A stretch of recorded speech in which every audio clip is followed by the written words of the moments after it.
है। लेकिन हमसे आपके आलोचक कई कहे कि सुधांशु जी से पूछ लीजिएगा कि हमारे वेदों में क्या क्या लिखा है, क्योंकि दुनिया में जो जो प्रूफ होता है सुधांशु जी कहते हैं हमारे वेदों में लिखा हुआ है।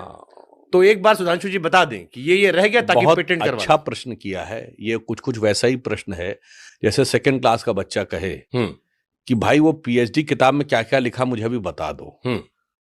वो इसलिए नहीं बताया जा सकता कि भाई जब आप पढ़ोगे, चौथी में पढ़ोगे, छठी में पहुंचोगे, 8वीं में पहुंचोगे, 10वीं में पहुंचोगे, त्यों तो तुम्हें समझ में आने लगेगा कि पीएचडी की बुक में लिखा क्या था। ठीक बात। यानी लाइब्रेरी थी पूरी।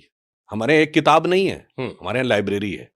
और लाइब्रेरी को समझने के लिए ज्ञान का स्तर भी विकसित होना चाहिए। जैसे मैं उदाहरण के लिए, मैं ये पहले भी बोल चुका हूं, हम सब ने क्लास सेकंड थर्ड में जब वो एडिशन सब्सट्रैक्शन देखा होगा तो 4 - 3 = 1।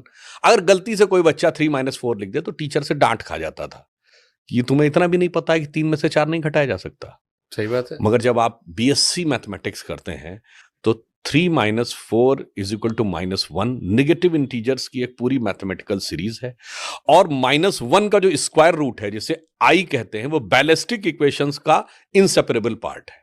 तो जब डॉक्टर कलाम के लेवल पे पहुंच के जाएंगे तो वो -1 और उसका बैलिस्टिक इक्वेशन में क्या रिलेशन है वो समझ में आएगा। और फिर जब आप निगेटिव में जाएंगे तो एब्सोल्यूट टेम्परेचर क्या होता है? -273 डिग्री सेंटीग्रेड, जिसको 0 डिग्री केल्विन कहते हैं।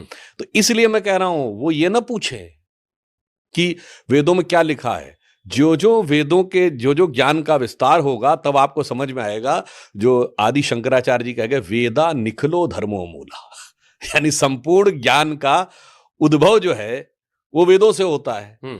तो आप समझ पाते हैं बाद में, ये नहीं है कि उसमें लिखा नहीं।